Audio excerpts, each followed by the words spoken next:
Hello and welcome to Geeky Guys. If you're into geeky things, we're the guys for you. Just a quick note before we get into the video for today.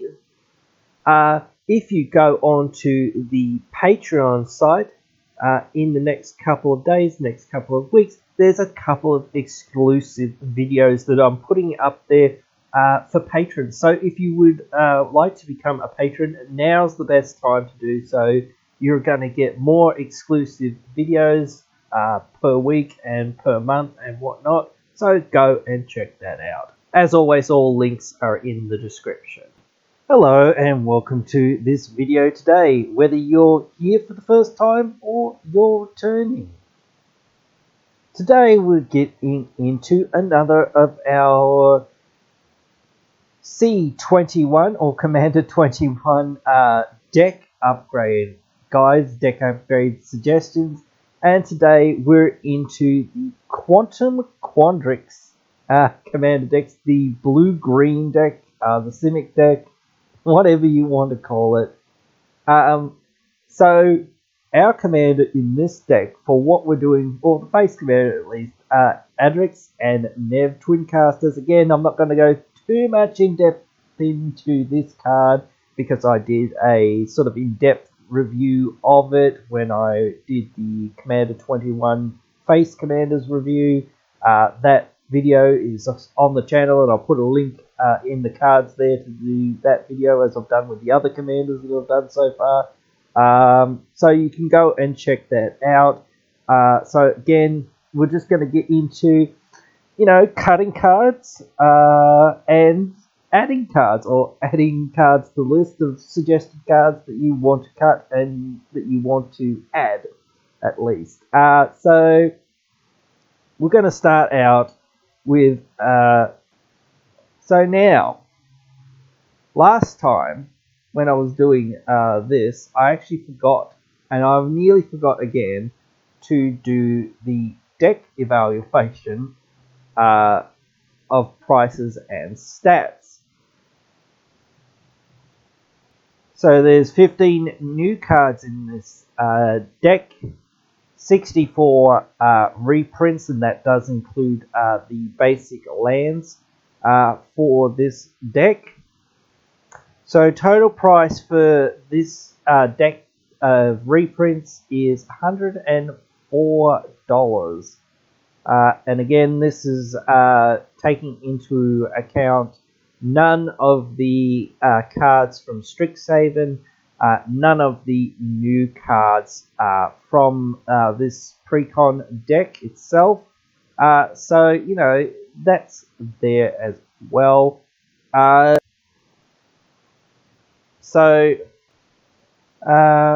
of this deck, ramp is about 8 cards or thereabouts. Card draw about 9 there as well.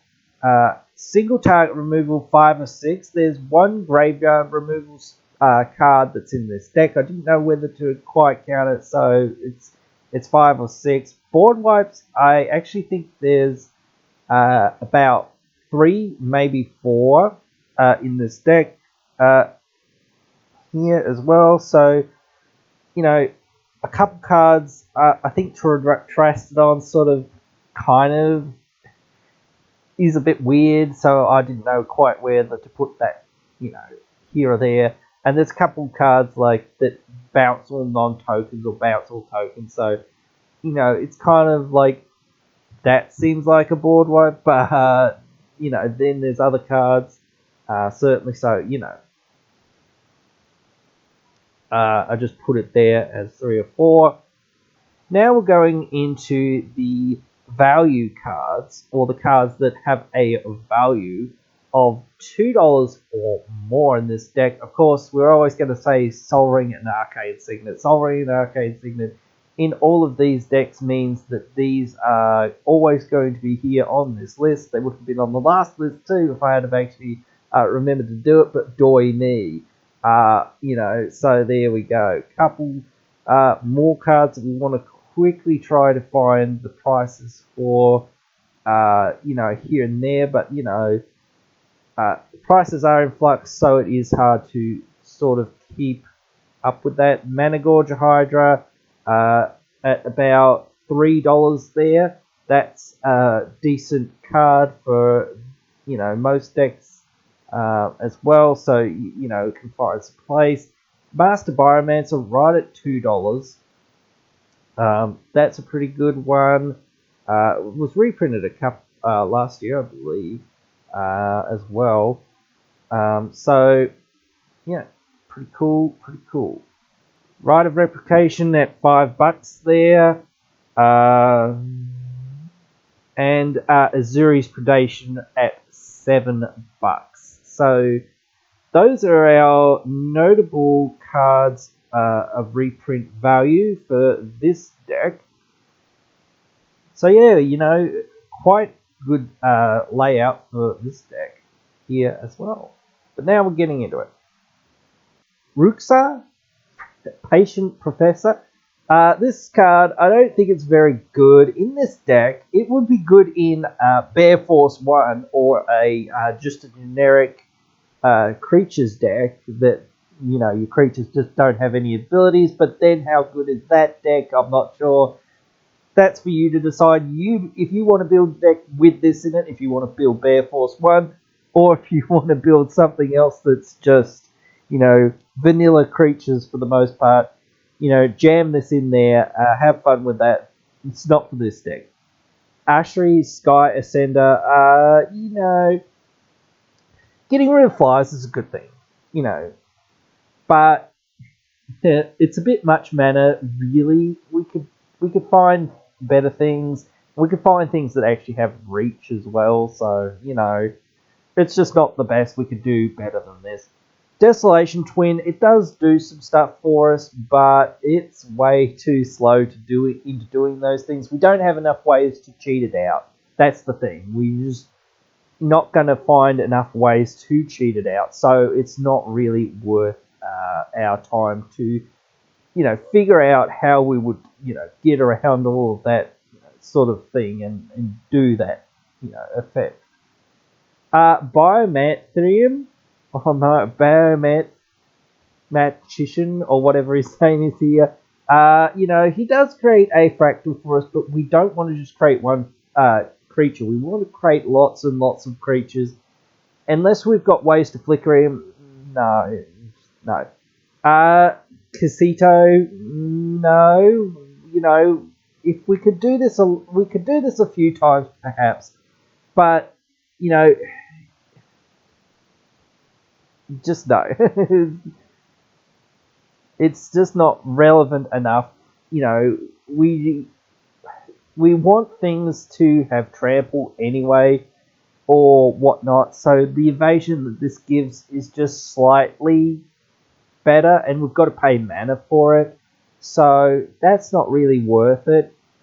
If it just said, something like your creatures get unblockable, then we're more interested in it. So no, we don't want to continually pay mana, and we're not running enough snakes for the other part of it to be relevant. So no.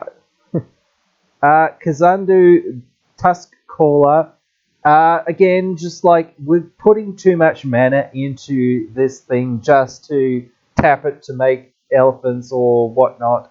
So it's not going to do a lot. Yeah, sure, it makes tokens for us, and we want to make tokens, and we want to have repeatable tokens, but it just sort of doesn't do enough, and it doesn't do it efficiently enough. Golden Ratio, maybe we'll have a few creatures that have different power and toughness, but I don't think we're going to have enough. Maybe it's better than what I think, but I don't really think it's going to fit, because we really want to create a lot of small creatures that we can, buff up later and, punch in to win the game, or do something else with to win the game. Qondrick's Cultivator, it's basically a Solemn Simulacrum, for the most part, getting a land from our deck into the battlefield. That's good, but again, we don't really want this level of effect. It's too much mana for the cost it's at. and it really doesn't do anything else. We can find better cards that, you know, are cheaper and more efficient, and we don't really care about this body for the most part. If we want a body, we can play Wood Elves, or we can play Farhaven Elf, or we can play Yavimaya Druid. Gemonic Nexus. Look, we're not having that many instant sorceries. We've only got a few, so it's just not going to trigger a lot. You know, we might get it off here or there once in a while, but again, it's 6 mana to actually, you know, remove the counters. So I just don't think we're really there on this card. So we'll look for better. Crafty Counterpurse. That's not too bad, you know, entering the battlefield, and then we get the tokens that somebody else would create. But the thing is, we actually just don't really care. We want to be making our own tokens. If somebody is making their own tokens, then we need wraths. We need removal for those tokens or whatnot. We don't want to be stealing other people's tokens, really. If we're in a steel deck, yeah, sure, whatever. But we're not in a steel deck. We're looking to make our own stuff out of this deck, and we just want more stuff that makes stuff by itself. We don't want, you know, we don't want this sitting in our hand and then somebody's not playing a token deck, and then we're like, oh, cool, this card does nothing. You know, that's why we don't want it. We want things that actively do stuff for us. Yeah, the once in a while it'll come off and yeah, you'll get something out of it. That's cool, but for the most part, you'll just have it sitting in your hand and be like, oh, cool. Yeah, it does nothing. Biomass Mutation.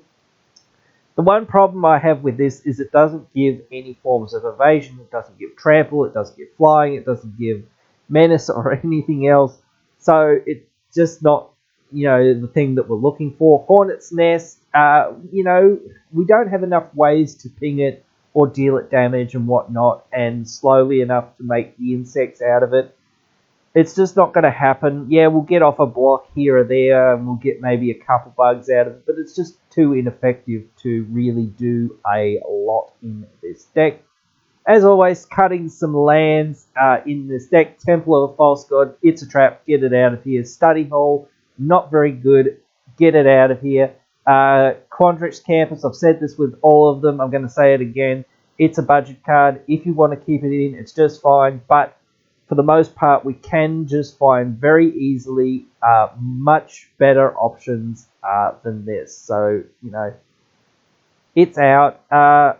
Lumbering Falls, it's a tap land that can become a creature. We don't really care about either of these things. Again, we can just find a land that enters untapped, and if we need more creatures, we can just make them. You know, Myriad Landscape. Again, we're in green. We don't really need this. It's not really that necessary for us. We've got other effects that will help us out with mana fixing and ramp, so we just don't need it. Llanowar Reborn, I can see why they kind of put this in, because there's that sub-theme of +1/+1 counters. But again, it's just pretty slow, and it's only got that one use on it, basically, for the most part. So we're just not going to, you know, keep it in here. It's not what we really want to be doing.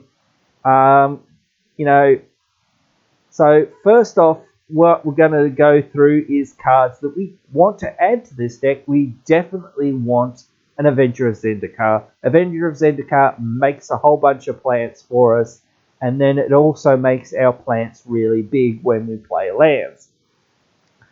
Scoot Swarm, really good, really dumb card. It just goes out of control really quickly, really easily. You're almost always going to have the 6 lands, you know, out, and if you don't, you're going to get there very quickly anyway. Double Major, a new card from Strixhaven, the set itself, you know, just copying a creature, you know, and it gets around the legendary rule, so we get another token copy. It also helps, you know, if we copy our commander, because we get another one, so, you know, we're getting more copies of it, so we're just getting more and more copies of the other things that we're putting into this deck and whatnot, and that we have in this deck. Fairy Artisans, This is a bit on the fence for me. It's pretty good though. If somebody plays something, then we get a token that's a copy of it. You know, if we get a couple tokens that are copies of something, that's pretty good. You know, and again, we will keep some of these tokens, because if we create an extra token, then we can keep that token and it can do other stuff for us. Parallel lives, our commander is basically a parallel lives on a stick.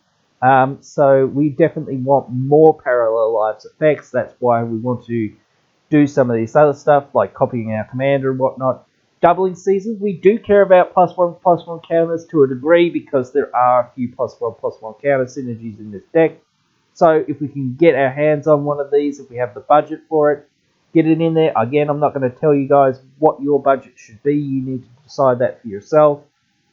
So, you know, if it's out of your budget, it's out of your budget. Just find some other budget options. Evolution Sage, it's a good budget option. You know, proliferates whenever we play a land. So some of the creatures that we're making in here are creatures that have +1/+1 counters. Avenger of Zendikar puts +1/+1 counters on things as well. So we can use that with this as well. Sakashima is really good. Copies our commander or copies any creature that we have.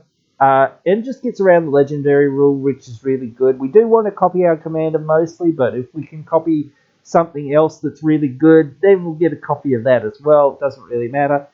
We might want more effects like this. Spark Double's really good as well, so we can get more copies of things and not have to worry about the legendary rule, because a lot of cards are legendary here and there, so you just want to get around it. Rite of Replication, just one of the best finishes that we can sort of run in this sort of a deck. Going to make a whole bunch of tokens for us, especially with our commander out and, you know, other effects out that just make more tokens that, you know, we sort of amass over time. Coma, the Serpent from Cowtime, you know, just making a 3/3 every single turn is apparently really good, you know. Plus it can just sort of do other things by sacrificing those tokens, so we can use them for utility purposes. We can tap down people's boards and basically attack into our opponents very easily with our board and things like that when we get going with this. So it can just take over the game very easily. Progenitor Mimic, it creates a token of a creature every single turn. So when we have these double token effects and whatnot, we're just getting more and more tokens. If we can flicker it, when we don't have many ways to flicker it again, or if we can bounce it back to our hand or some other effect, you know, we can recopy something else. You know, we can copy something out of our opponent's control. We can copy something of our own control. We do have to get around the legendary rule with this, because it doesn't say it doesn't disobey the legendary rule. But yeah, just this is really good. Tend to Shoot Dryads, amazing in this deck. We definitely want a Tend to Shoot Dryad if we can find one and if we have the budget for it. Wolf Riders, pretty good card. It came out last year in the Kaldheim decks, or in the last set of Commander decks. Fire Waste Blob, pretty good. We get a blob creature every turn, and our blobs get bigger for the number of blobs that we control. So this can go really well in this deck and provide us lots and lots of value from our other effects, like our commander and whatnot, and all the double token effects. There's a few more cards that we probably want to add to this deck though, but I'm just going to move on to the lands that I want to discuss putting into this deck. Again, I'm not going to discuss budget and how much these cards are. You know, for the most part, Breeding Pool, Hinterland Harbor, Rejuvenating Springs, all these are really good and amazing cards that we probably want to put in. Again, if you don't have the budget for some of these, try to find some good budget options. The Pain Lands and whatnot are really alright options as well, and things like that. So we want to try to put this in. Guildless Commons, you know, if we're taking out Temple of the False God, we want a replacement for it, and this is just an alright replacement. Alright, so we've got to pretty much the end of the video right now. Another fairly quick one, which is good in my opinion at least, you know, because this commander, again, it's very simple what this commander wants to do. There's lots of good cards that are already in this deck, so we don't need to take too much out. We did need to take some stuff out, a little bit slow and a little bit low impact and whatnot. We do need to put in some big stuff, but you know, that's the way it goes. We do need to put in that more impactful stuff so that we can, you know, play some decent games with this. There will be, of course, more upgrades that you want to do with this as you go along and fine tune and whatnot. That's always the way with decks like this, but you know, that's the way it goes. And I still think that most of the cards that we're putting in and taking out are pretty good options to be here and there. But, you know, again, tell me what you guys think down there in the comments below. Did you like this deck? You know, do you like me doing these deck techs, these deck suggestions and whatnot? Do you want to see me do some of the commanders from, or some of the legendaries from Strixhaven itself? Let me know right down there in the comments. Please remember that the success of channels like this is based on viewers like you, so please consider liking, sharing and subscribing if you would like to support this content. You can also get social with us on our Discord and on our Facebook. If you would like to further support the channel, you can go onto our Patreon. All links are in the description. Thank you for your support. It really means a lot. I hope you have enjoyed this video here today. And if you have, I hope you will come back for another one. See you then.